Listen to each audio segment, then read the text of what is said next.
All right, good morning. Welcome to class.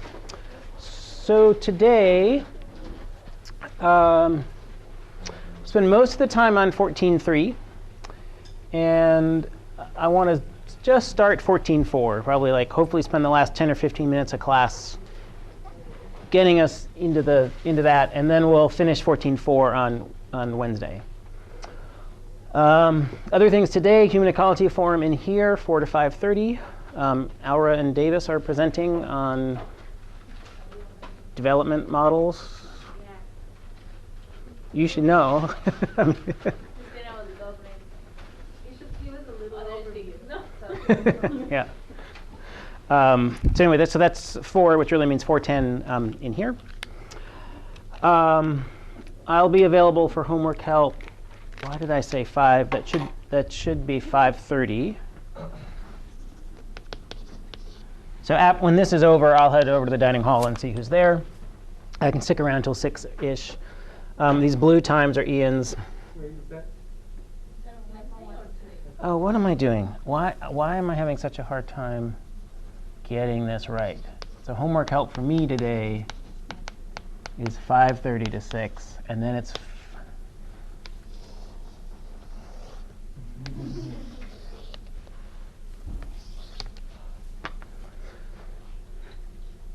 I think it's written right. Maybe I shouldn't try to say it. These are the times that I emailed out. I'm going to go to the Human Ecology Forum. In fact, I'm introducing the speakers again since John isn't there. And then when the discussion is over, I'll head over to the dining hall and can hang out till around 6-ish, helping folks. And then these times, Wednesday, Thursday, and Friday. Before I get started, Corey, do you know your schedule yet? I could maybe do sometime on Thursday evening, but if people need any morning times, maybe squeeze in. I don't know what people's schedules look like, but maybe if you can't go to any other help session and you're we prefer another sort of time, you know. Yep. Just let us know. Yeah. Do you want to do you have a short synopsis or highlight from your adventures of last week?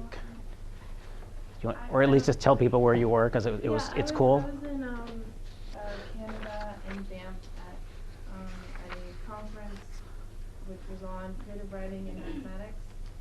It's at this really cool place in Alberta. They have this theater, and it has a mathematical institute in it, and it also has all these hotel amenities there, and it's really great. It's this center that's really trying to do interdisciplinary stuff with math and the arts and other subjects.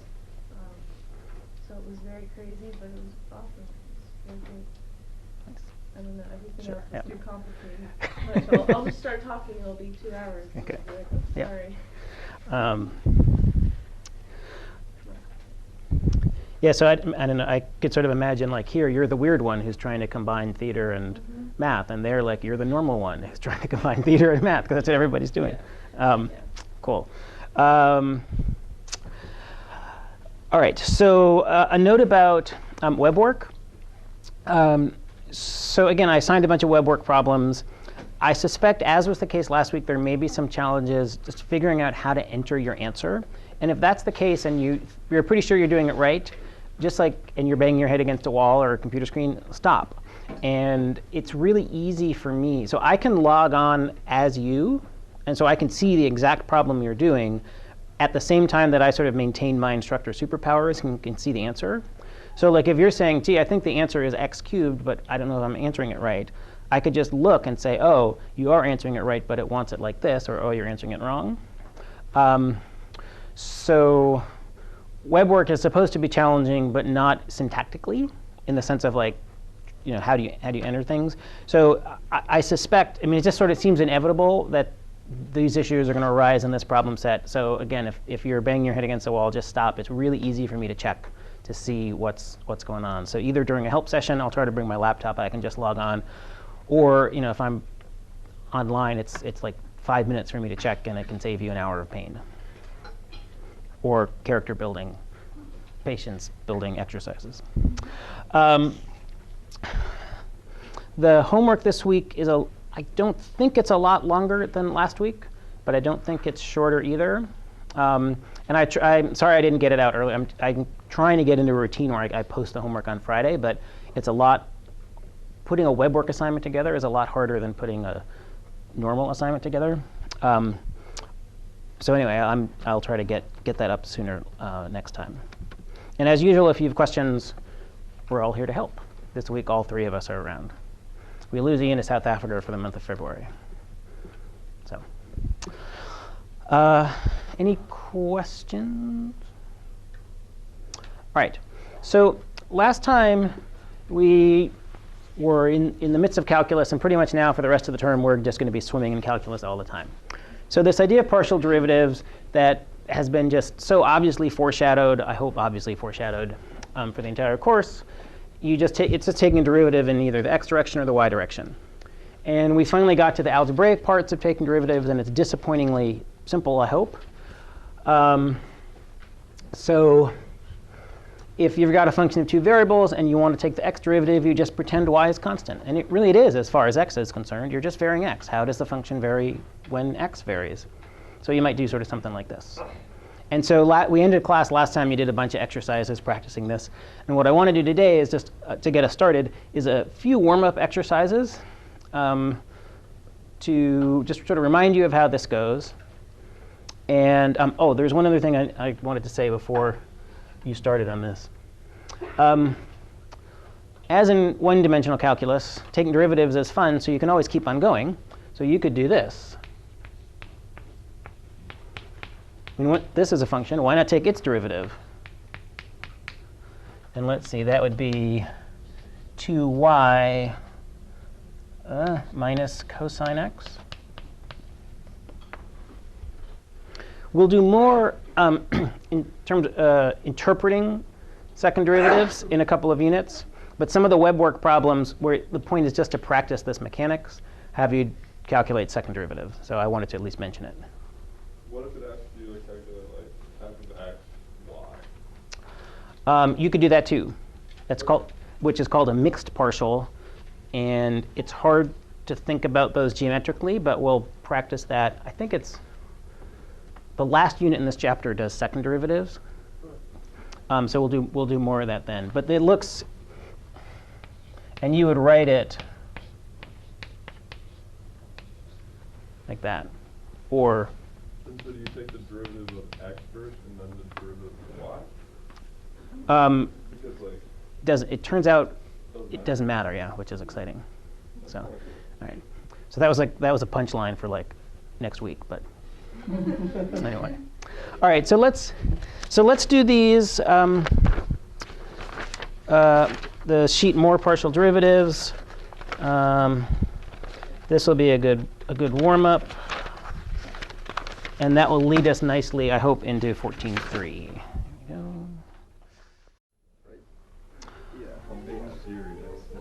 All right. So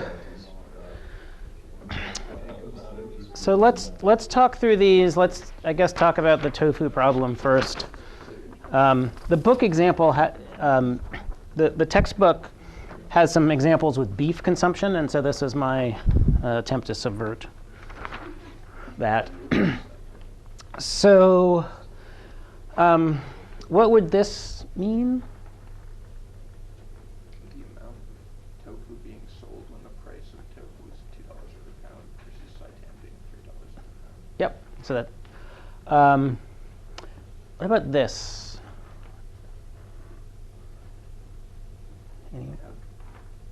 Sure, go for it. How the amount of tofu in terms of pounds being sold changes as you increase the price of tofu per pound. Yep. So would you expect this to be positive or negative? Negative. Negative, yep. Unless tofu was like a luxury good, where like it has more people buy it, the more expensive it is, like some types of cars or something. Anyway, but tofu probably isn't that way. This then is sort of the opposite. This is, as seitan goes up in price, what happens to the amount? How does the amount of tofu sold change? And presumably that would be positive because seitan eaters would switch over to tofu, assuming some sort of elasticity, something, something, something. I'm not an economist, but economists can make up stories about anything. They just make a different utility function. Anyway. And so then what in practical terms is this? What story is this telling? The amount of tofu being sold increases by 18 pounds as you increase the price of seitan by $1 per pound. Yep, if the price of tofu had been set at 2 and the price of seitan had been set at 3. Yep, so it's a mouthful. OK, so here's some practice taking derivatives. When in doubt, so this is what I was doing here. When in doubt, if you've got all these y's around and you just can't resist the urge to take derivatives of y's, just like turn them into 7s or pretend it, just pretend it's a number. Because as far as x is concerned, y is a number. It doesn't care. X is doing its x thing. So taking derivatives 2x, 2y, both of the second derivatives here are 2. It doesn't always turn out to be the case. But this is that bowl, right? The sort of two-dimensional version of a parabola. And so the one-dimensional version has second derivative always positive, and that means that the concavity is up. It's concave up. And so what this is going to tell you is that if you're looking in the x direction, the surface you're on is concave up. And then you could turn, and I want to look in the y direction now. And then you could also look at that and see that in this case, would be concave up. So these partial second derivatives tell you concavity in whatever direction you're looking. Does that make sense, more or less? All right, so then here are some derivatives. The y to the 6th, it's just like a constant as far as x is concerned. So it just goes along for the ride, just like 4. Nothing happens to it. Here I did the wrong problem first, so then I did both of them. As far as y is concerned, x is a constant. As far as x is concerned, y is a constant. And here I was just sort of illustrating if you are doing the x derivative and that y cubed is bumming you out, just like turn it temporarily into 7 or something, or whatever your favorite number is. 7's not my favorite number. I don't know why I chose it. But anyway. Oh, and what happened, you'll notice these sheets are almost identical. So since I'm not super mobile going up and down the stairs, and my printer is a floor below me in turrets where there's like nothing but stairs, which I thought was a great idea. Keep me moving, give me exercise, until like I have a hard time with stairs. So what I've been doing is like I print out a lot. Usually I'll just print something out, go and get it. But now like I print out a lot, and I printed this out and then realized, oh no, I forgot the tofu problem. And then I printed this out, but it was like an hour later that I went down to actually do the photocopying, and apparently that's like the half-life of my memory. And so I had forgotten that these are actually identical sheets, which is why I made copies of both of them. Anyway, just in case you were wondering why there's an almost identical version of the set of problems on the other side. All right, so let's talk about the next two, and that's going to lead us into the main topic for today. So are there questions so far to this point? You'll get to practice a bunch of things like this for the on web work. And this is where some of the answers are going to be functions, and I'm a little worried that entering them is going to be weird. So again, if it looks like it's just rejecting you because of how you're entering it, please let me know and we'll figure it out. OK, so someone tells you that f of 2 is 3 and f prime of 2 is minus 0.4. How would you, what would you get for f of 2.4? What would the best guess be? 2.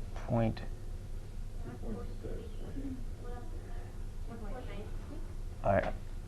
OK, let's see. I'm hearing all sorts of answers. This is awesome. All right, so let's see. So before we jump to a number, let's think about how to think about this.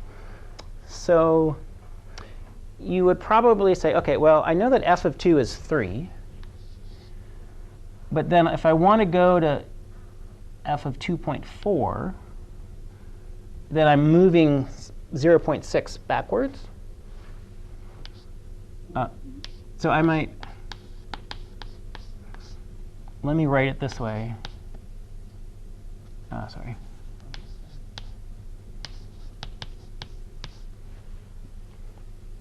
Does that? So that's going to. Wait, Oh, wait, what? 4 minus. Yep. Sorry. OK.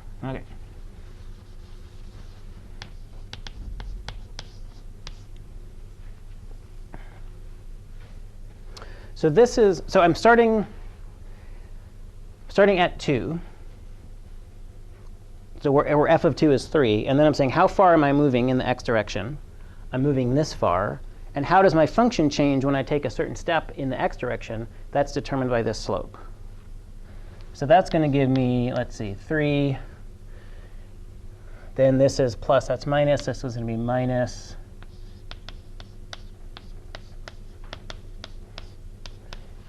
And let's see, that's going to be 2.884.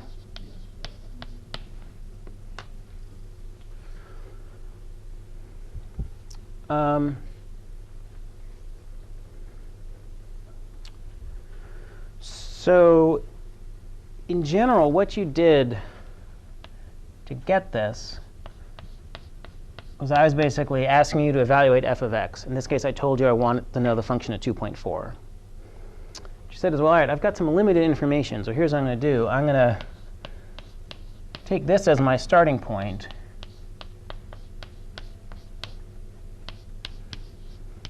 And then do that.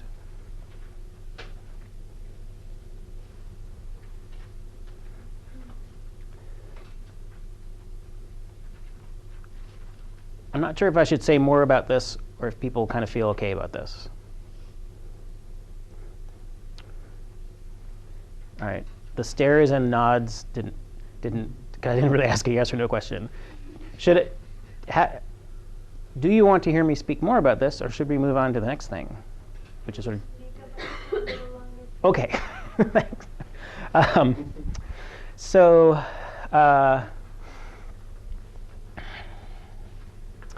a derivative tells us the rate of change. I mean, that's the whole point of a derivative. And so what I'm doing here is I'm saying, I know what the value of this function is when x is 2. It happens to be 3. And then I know how the function changes. Let's see, maybe. So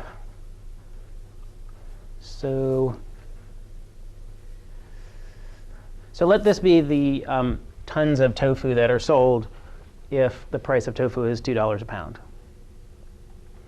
And it turns out that at that price point, you're going to sell 3 tons.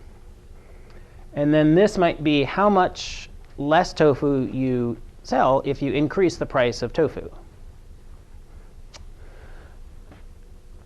And so then if somebody said, hey, I'm thinking of increasing the price to 2.4, what production should I expect?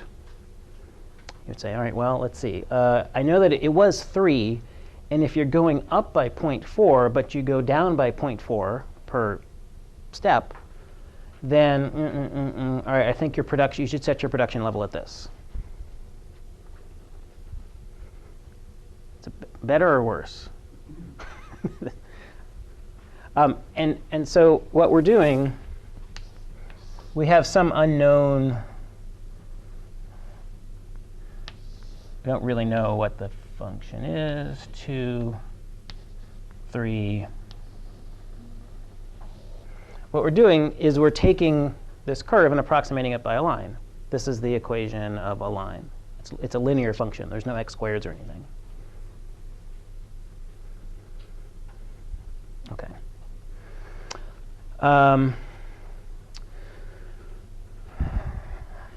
And so this goes by many names. This is the tangent line approximation, or the local linearization, or if you're really feeling fancy, the first order Taylor expansion. But it's all based on the simple idea that a curve, it's like the only idea from Calc 1, that a curve, if you look at it close enough, it's a line. All right, let me for completeness' sake, do number 5. So now we've got g of x is x squared. And so if I wanted to play this sort of game, but now instead of giving you these numbers, you have the function, you can say, all right, well, that's no big deal. I just need to evaluate g at 2 and g prime at 2. So the tangent line approximation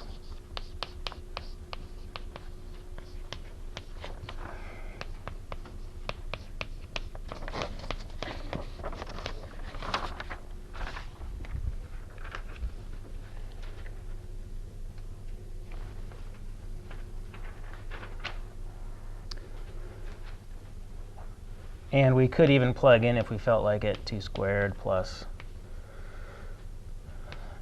2 times 2, x minus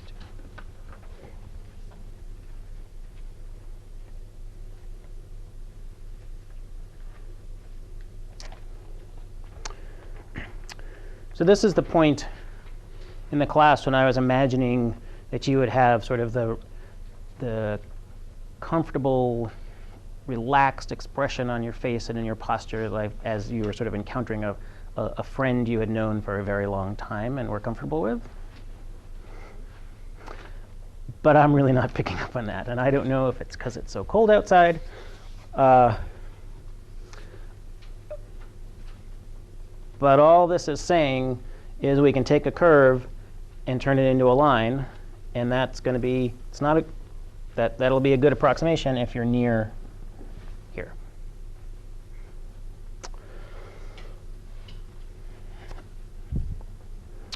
So maybe like sometimes someone comes up to you and like they say your name and are acting really familiar, and you're not sure who it is, but you just act like you know them, and eventually you're like, oh, right, yeah, from 9th grade, yeah, okay, or whatever. So maybe we should just do that. and I'm going to move on, and we'll see what happens next. How about that?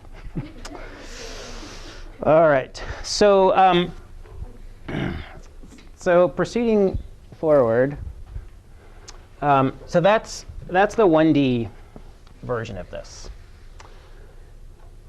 And I might as well erase this tofu example. I'm going to think, can I keep going with this tofu example? But probably it's time to stop.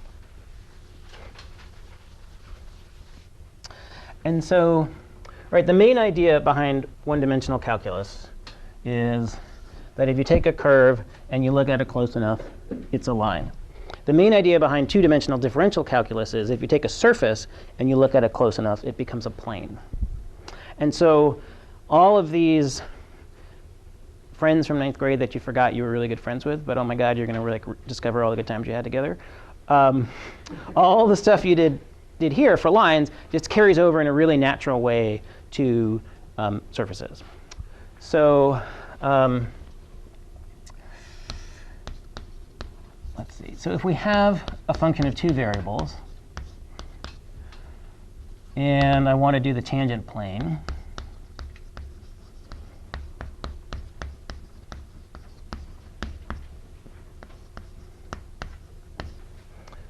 say, all right, so I need the function of a plane. I guess so this is going to be an approximation. I'm going to start at the point I know, the point that I'm sort of approximating around. And then I need to know what happens to the plane if I go in the x direction.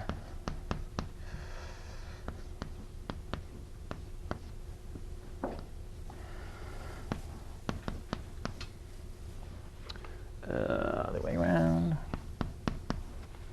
But oh yeah, this is 2 dimensions, so I need to also know what would happen to the plane if I go in the y direction.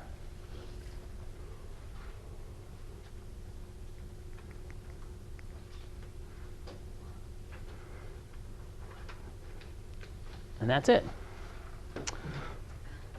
Tangent planes. Let me see. I think, what else do I want to say about this?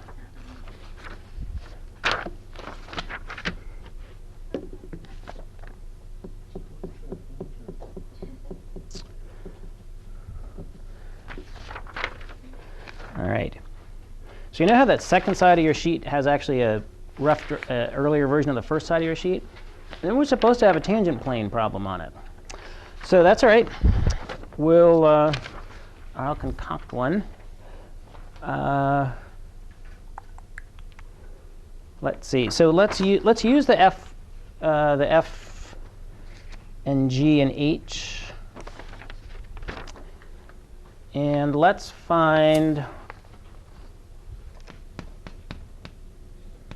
the tangent plane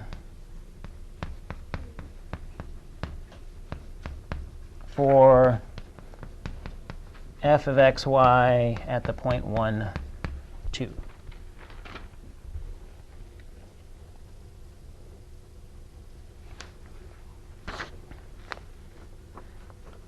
So pretend that I just handed you sheets, and give this a try. And I'll write, as you're doing that, I'll write another problem on the board to try, and then we'll talk about it and feel good. Okay. So let me talk through this one, and then we'll decide if we want to keep going with that one or if we want to not bother with all those exponents. So we have our favorite function, the parabola, in 2 dimensions. And we want to know what's going on at x equals 1, y equals 2. Well, if we zoom in close enough, it's going to look like a plane. And we can now know how to figure out the formula for that plane. So we follow this, our old friend, but with a slight little twist. Take a derivative, we take another derivative, and then we use a tangent plane formula that says, all right, there's sort of our starting point, the point we're interested in, the z value there. And then I need to know, how does that z value change if I move in the x direction? Well, that's what this term tells me. This is the x derivative.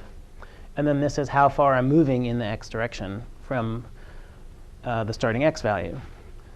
But there's more to life, more to a plane than just the x direction. We also need to say, hey, what's going on in the y direction? Aha, that's what this term does. This tells us how steep it is in the y direction. And then we need to multiply that by how far we're moving in the y direction in order to get the change in z. And if we put all these numbers together, I think we get this. OK, so here's an attempt at a picture for this. So here's a bowl, slightly asymmetric, but we'll go with it. And so then I want to know what's going on at the point x equals 1, y equals 2. So I can see that my z value there is 5. And that's what that tells me there. And then this expression here is the equation of a plane that's tangent to this surface. It's steeper in the y direction. So remember, these bowls get steeper as you go farther out. It's steeper in the y direction because you're farther out in the y direction, so it's steeper. I mean, that was completely circular logic. I said it's steeper there because it's steeper there, but I mean, it's steeper there. I don't know what else to say. Because it gets steeper there, right? And it's less steep. It's a little hard to see in this direction, but you're only one direction in the x direction, so it's less steep there. So yeah, I don't know. It's less steep there because it's not as steep as it is elsewhere. Yeah. Does that mean that when you look at the formula, f of a, b will be the intercept of the tangent plane? It depends what you mean. It's not the z-intercept in that this tangent plane intersects the z-axis at some negative value. But it is the z-intercept in that it's the point, it's the z value at which of the, exactly, yeah.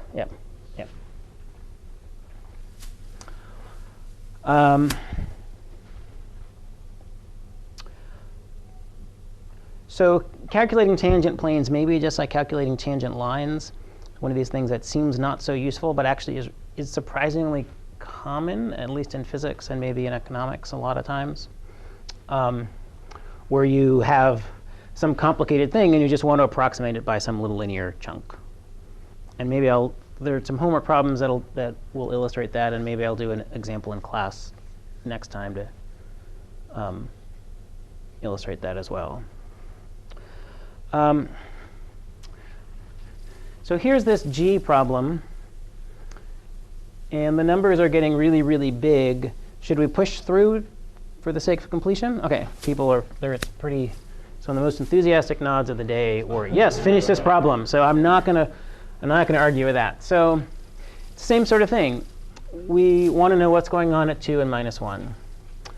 So you need to take the x derivative to figure out the x slope of the plane. I mean, that's what the x derivative is. You need to take the y derivative to figure out the y slope of the plane. That's what the y derivative tells us. So if I do that, and I'm careful with exponents, I get this.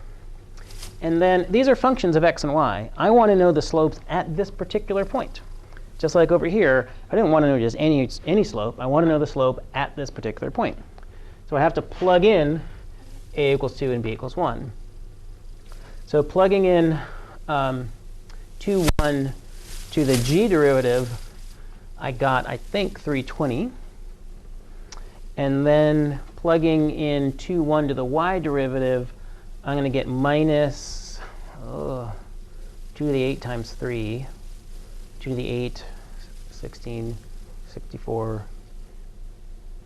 If anybody, nobody, 768? OK, thank you. 7 with a minus sign. And then, oh boy, 2 to the 5th. So this is 2 to the 7th. 128, yep. So this is going to be 128. So the tangent plane, I could write it this way also, is 128. And that's just the value of g at 2 minus 1.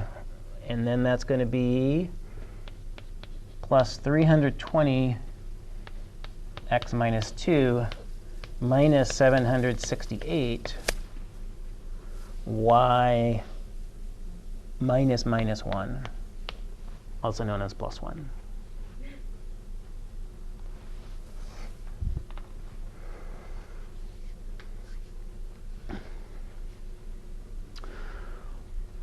All right.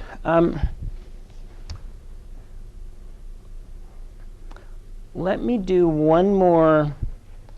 mention one more thing about tangent planes, and see how you like that. And then we'll be ready maybe to start section 14.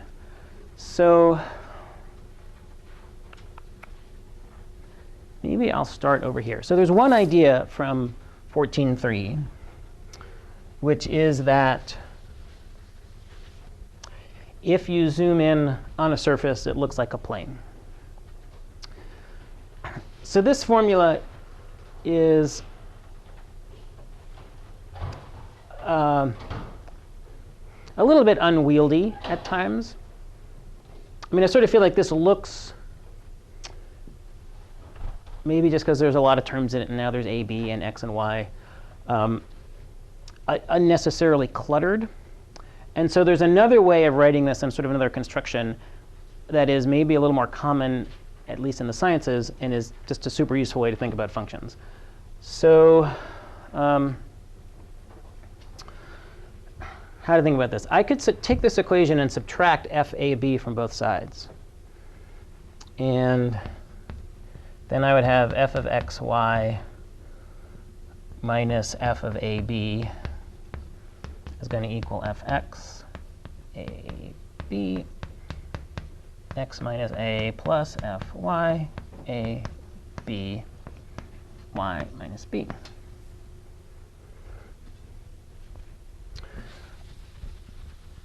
So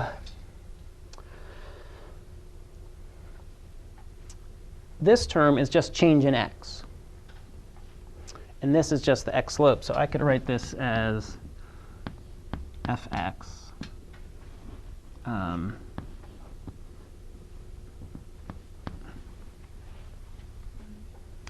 and this is just, well, this is the y slope.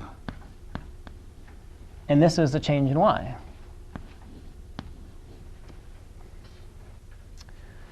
And over here, this is just the change in f, or the change in z, however you want to think about it. So this tells me, why might f change? Well, f might change because x changed, or because y changed. And this tells me how to compute that change. to figure out the change in z due to an x change, you just multiply the x change by the x slope. To figure out the change in z due to a y change, you just multiply the y slope by the y change, and you get the total z change. So this is often written not with deltas, but with lowercase letters.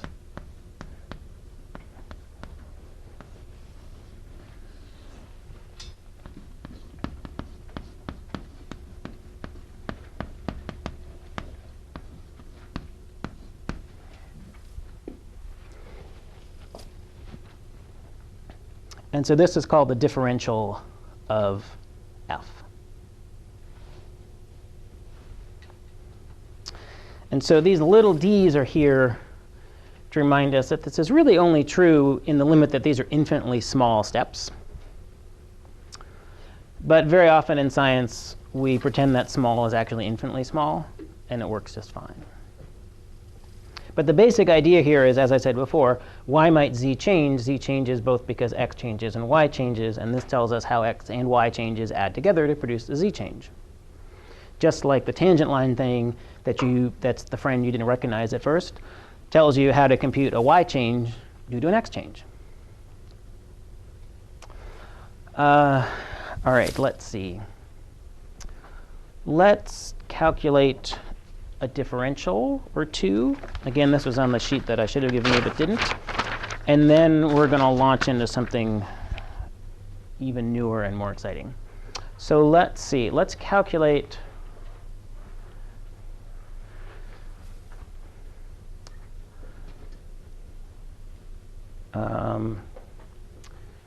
so let's calculate differential of f x y at 3 minus 2, and then g x y for general x y. So give this a try. It's pretty similar to what it's almost identical to what you just did. We'll talk through that and then see where we stand.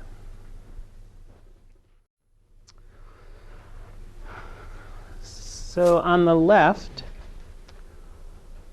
is the differential of x squared plus y squared at the point 3 and minus 2. And so I just calculate those two slopes. And then this says how I would take a small change in x and a small change in y and turn it into a small change in z, or in f. When I think about all the stuff we've been talking about for the last half hour, 45 minutes, this is sort of how I'm thinking. So I'm relating changes in two variables to change x and y to change in a third, z, or f.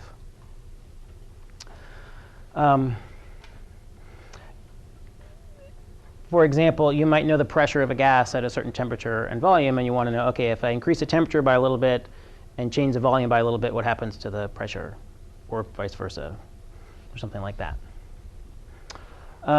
Here, this is the same idea, but now I'm not restricting myself to a particular point. So this says, at a point x, y in space, or whatever this is, how is an x and a y change related to a change in g? If you want to get actual numbers out of this, you'll have to plug in for x and y for the particular space that you're at. Right, so differential calculus is about relating rates of change to other rates of change. In 1D, it's how does y change as x changes. Now it's how does z change as x and y changes. And so the differential is a really nice way, a compact formula that lets you sort of think about those changes in a hopefully convenient way.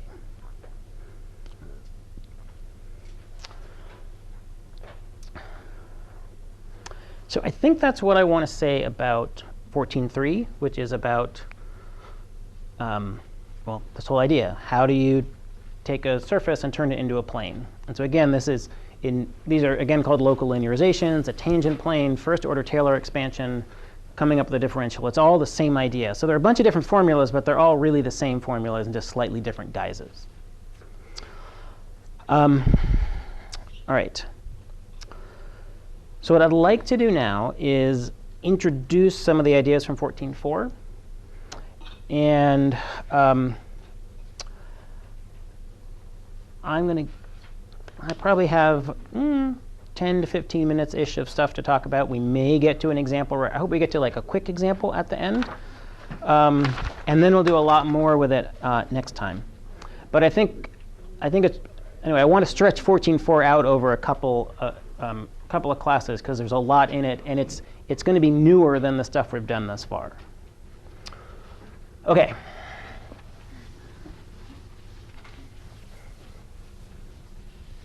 So first, just a reminder. Back in 1D,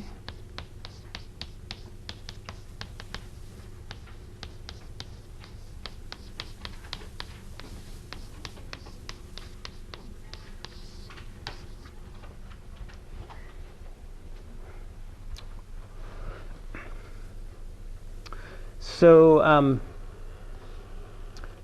that's just a formal definition of a derivative. It's how this is just change in f over change in x in the limit that the change in x gets really, really small. And so we're talking about that intuitively. Maybe I wrote this formula down once, but I'm going to want to use this formula again in 2D. We're not going to evaluate limits, or nothing scary is going to happen. But I want to just go back to this as a starting point at some point. So this is just a way of writing down formally the idea of a slope at a point. Hopefully this friend seems a little bit more familiar to you than the tangent line approximation. But maybe you're having a hard time remembering names and faces of mathematical objects today. That's OK. All right. So we started doing 2D calculus. And we now know, all right, we've got a surface. What's its derivative? You can say, hey, wait, you need to say a direction. Now we know to calculate the derivative, the slope, in the x direction. We know to calculate the slope in the y direction. But at some point, because it's COA, or not even because we're COA, we're free-thinking people, we want to say, I do not want to limit myself to x and y. What if I want to go that way? Neither x nor y, some combination. And so we're going to learn how to do that. So this is the idea of what's called a directional derivative. It's a derivative in a particular direction. So let u be a unit vector.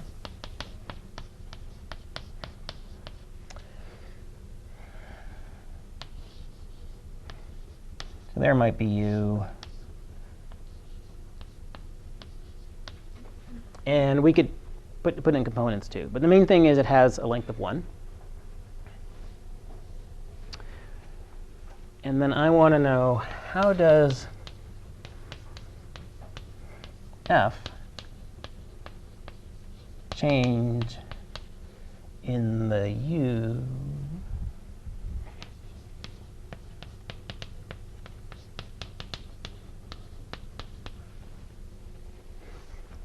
D-I-R-E-C.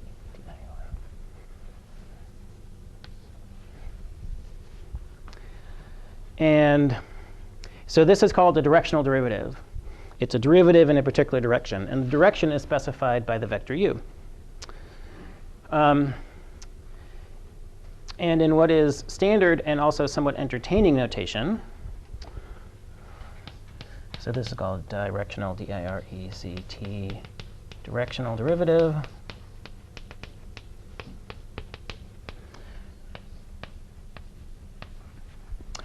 It's FU. I wonder if they thought that out before they chose u, but anyway. So directional derivative FU. So this means that, right, so we've done fx and fy. Yeah, it's just going to get better. So we've done fx and xy. Now we want to do fu. A general direction. And so let's see here.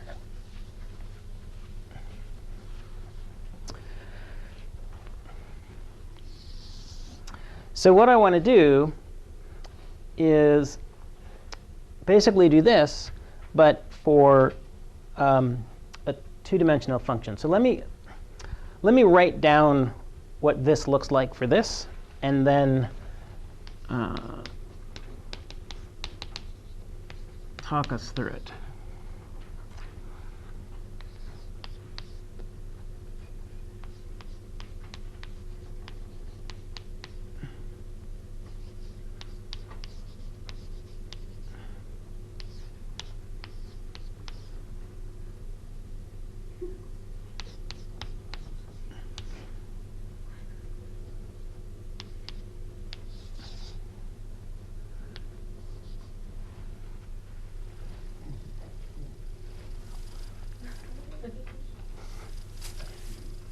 So x plus hux, y plus huy.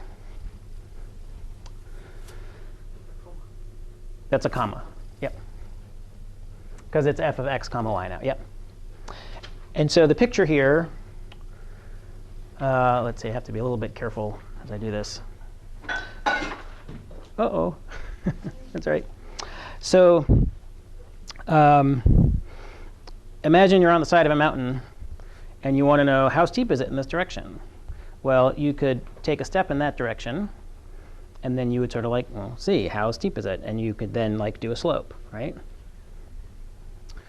And then, but you might realize, wait, maybe the slope is changing, right? It's a concave sort of thing. So you'd want to actually do a little smaller step. And then how much, if I take a small step in this direction, how much does the altitude change? And then you'd want to do a smaller step still. And so what this term is doing here is this is taking a step of length h in the u direction. And I want to let h get smaller and smaller so that I'm getting the slope right at that point I'm interested in. So this is a step in the h direction. Then I figure out what my altitude is there. I subtract that from where I started. And then this is delta f, or delta z, divided by the length of the step. Can you say that one more time? Yes. So this is a step, a small step, if h is small, in the u direction. That's, in other words, before I've done this f stuff. So I'm at xy, and then I want to go take a step in the u direction because I want to see like how am I changing in this direction. So I move this way, and then I just move this way a distance h. And then I can say, OK, well, I'm going downhill a lot. And then I could calculate that slope. But then in order to get to take the limit, I want to let the step get smaller and smaller. So like the 1D picture of what I'm describing here.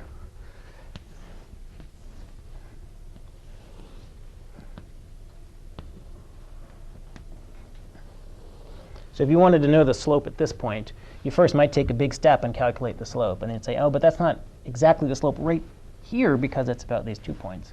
And so then you would take a smaller step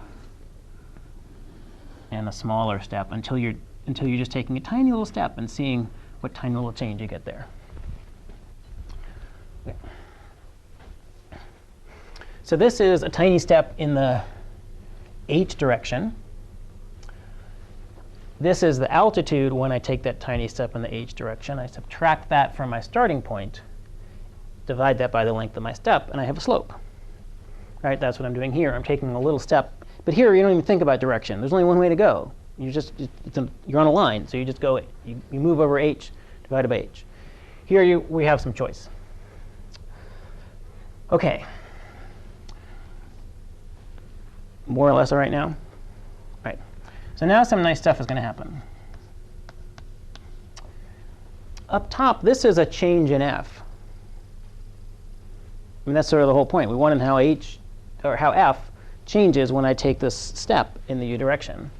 So I can write this like this.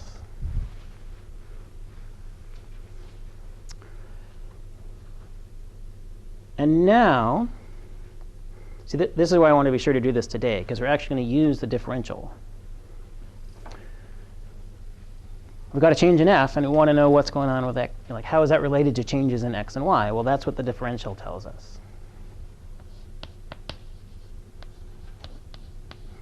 And it says, all right, well, f could change for 2 reasons. It could change because you took an x step,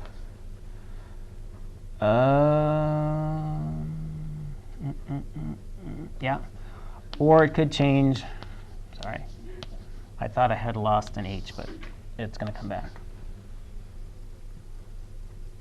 So this just says your change in f or your change in z is because you took an x step and a y step. And these two slopes together give you the total change in z. That's the point behind the differential.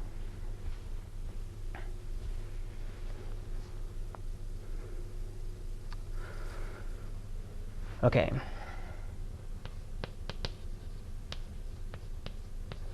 All right, so now, what should I put in for delta x? How far did I go in the x direction? Almost. It's hux, yep. So f of x, hux, and this is huy over h. Because the picture here is, to take a step in the u direction, it's the same as taking an x step of ux and a y step of uy. That's the whole idea behind components. And then we've decided that the entire length of this is going to be h, and h is going to get little. So now notice a fantastic thing happens, which is that the h's cancel, which means no more limit to evaluate. That's exciting. Right? So, so then this whole thing, and let's go back, is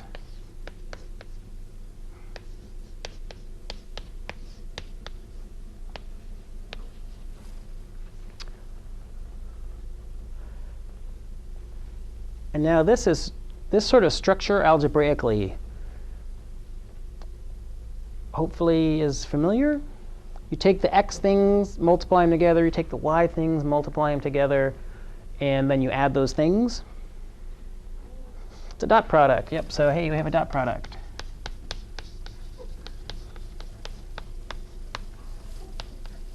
OK. So let me... So it's a dot product between what and what? Well, it's going to be the unit vector and then this other thing involving fx and fy. So let me define that other thing, and then write down stuff about the directional derivative, fu. All right. And we may or may not get to an example, but that's OK. We can pick up next time. All right.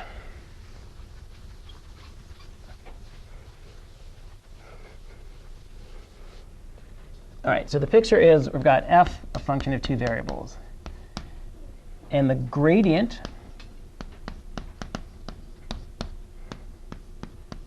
of f, which is written grad f, is fx plus fy. So basically, we take the derivative and we turn it into a vector in this way.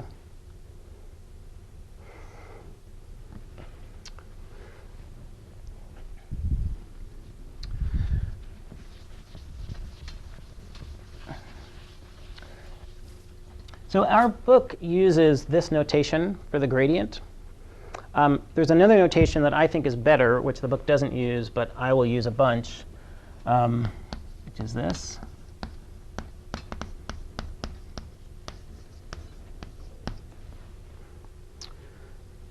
So there are a couple of reasons why I like this better. Just objectively, it looks cooler. I think there's no argument there. This also makes it clear that this is a vector. Vectors are different mathematical objects than scalars. And so vectors should always have their hats on. Right? So hey, this is a vector. And this, it's not obvious notationally this is a vector. I mean, it is by definition, but it should have a hat on it, but nobody ever puts a hat over the word gradient. So I like this notation. It's much more common in physics. But maybe in math, it's less common. But I'll use this a bunch. And you'll probably use it too, because you all agree it looks cooler also. And it says, yes, this is a vector. OK, so then directional derivative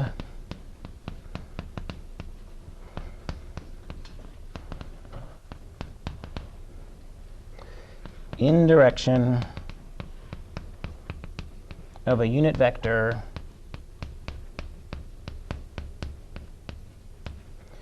is everybody's favorite fu, and it's del f dot u.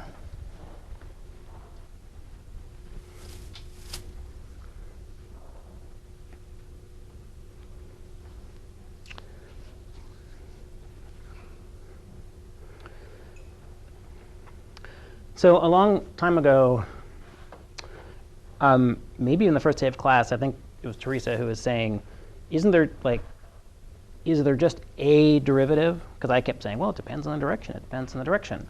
But isn't there just like one derivative? And now I can kind of answer that question better. I was like, yes, there is. But if you want to have just one derivative, you have to view it as a vector.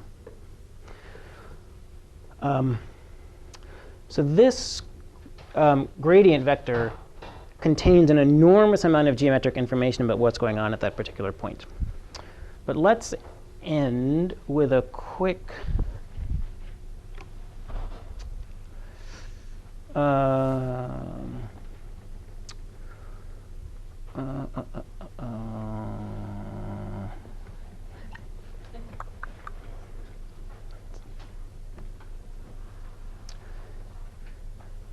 should we do like a 5-minute example, or are you guys like saturated? OK, you guys seemed saturated about an hour ago. I'm not going to lie. Like maybe another cup of coffee next time. I don't know. So what we'll do.